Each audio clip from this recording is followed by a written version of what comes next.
Draco smiled at Gwyn and nodded. Calming draught? Granger repeated, frowning as she took out her wand and began to vanish the water and dry the carpets as diligently as a house elf. Got a bit shirty with Pomfrey, did you?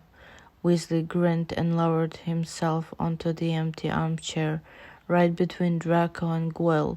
Puddles of water beneath his trainers didn't seem to bother him. I think she gave it to him because the cloud grows darker whenever Draco gets angry, Gwyn said. Draco would have been impressed with Gwyn's conclusion if he hadn't been distracted by plotting ways to silence his babbling. Interesting. Granger tucked away her wand and squeezed herself next to Weasley. He pretended not to let her sit down beside him, and they wrestled and wriggled and pushed at each other before Weasley put her arm around Granger's. Weasley put his arm around Granger's shoulders and kissed her. Draco looked away. He was strongly reminded why students generally avoided the armchairs near the fireplace and left them to the Gryffindor trio. If you didn't have enough manpower to occupy all three, it was wiser to just give up and sit somewhere else, or you'd be forced to endure Weasley and Granger sharing an armchair, laughing and bickering and kissing and fighting and doing all those things very loudly. Though Draco was willing to suffer through it most of the time, if it meant he had stolen Potter's favorite seat and forced him to find a place on one of the sturdy chairs near the window. Potter had never complained about it aloud, but Draco relished his dour expressions and pouting. So, Ernie Macmillan appeared behind Granger and Weasley. He was staring at Draco apprehensively. "Do you plan to sleep here, then?" he asked with attempted nonchalance, but only managed to sound hopeful. "Oh, Ernie, darling," Millicent's voice rang behind Draco, startling him. "You can sleep in my bed if you're scared you'll drown tonight," she purred. Ernie looked alarmed.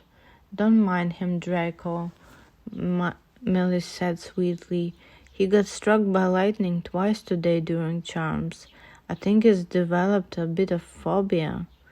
Draco looked up at Ernie, noticing he was cross-eyed and his hair stuck out at odd angles. It suited him. He looked a bit like Potter.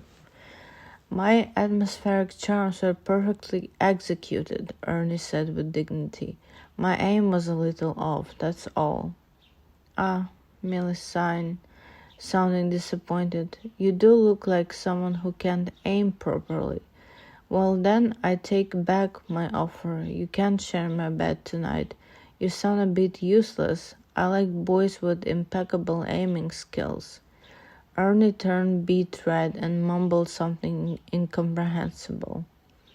Weasley snickered. "Come on, Ernie. Do you think the water will climb up your bed to drown you?" "But look at that cloud," Ernie said and pointed about Draco's head. "It's growing.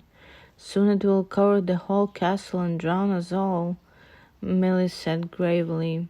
Granger snorted. "It just rained, Ernie. I think you'll live through it."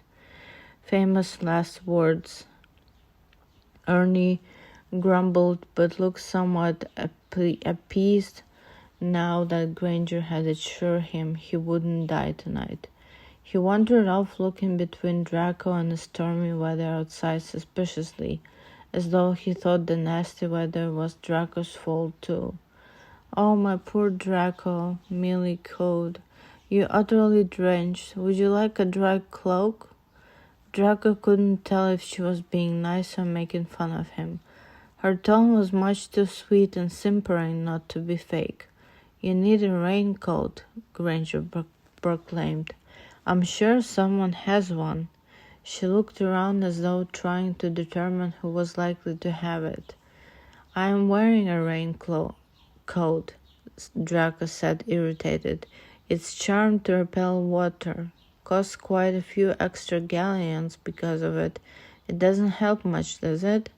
I mean, a muggle raincoat. You only try to protect yourself with magic. You could... No, I couldn't, Draco said quickly. I don't need your stupid muggle raincoats. Draco had seen little muggle-born students with their brightly colored and stiff coats. It would probably amuse Granger to see Draco in one of these ugly, uncomfortable things. There was a reason everyone got rid of their muggle raincoats once they had realized they could protect themselves more elegantly with magic. Granted, magic wasn't working for Draco at the moment, but he saw no reason to believe a muggle coat would. The clothes he wore earlier were completely ruined. Try as he might, Draco couldn't dry them. This was not an ordinary rain. It was carefully executed torture, impervious to all forms of protection. The cloud was pure evil. Draco was sure of it. Fine, Granger shrugged. Weasley cleared his throat and nodded at the chessboard set on a small table in front of them. You're losing, he informed Goyle. He's aware of that, Draco snapped. Weasley stared at him. So did you drink some of that calming draught Pomfrey gave you? Time for a second dose, do you reckon?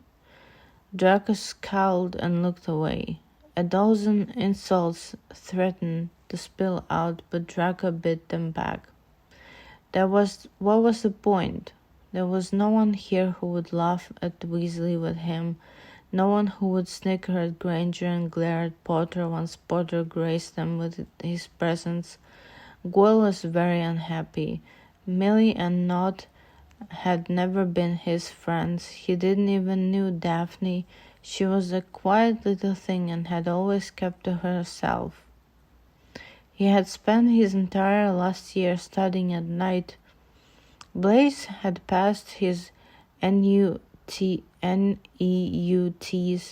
one of the few who had managed it. He had spent his entire last year studying at night while the rest of them were busy fearing for their lives. It had always been hard to unsettle Blaise. Not even carers had managed. Pansy had come to Hogwarts with Draco but left as soon as she found out they would be sharing a tower with other houses. Potter must have been her biggest concern. He hadn't said a word to her, but there were many who had glared in her direction. The nerve of her showing up there after what she did.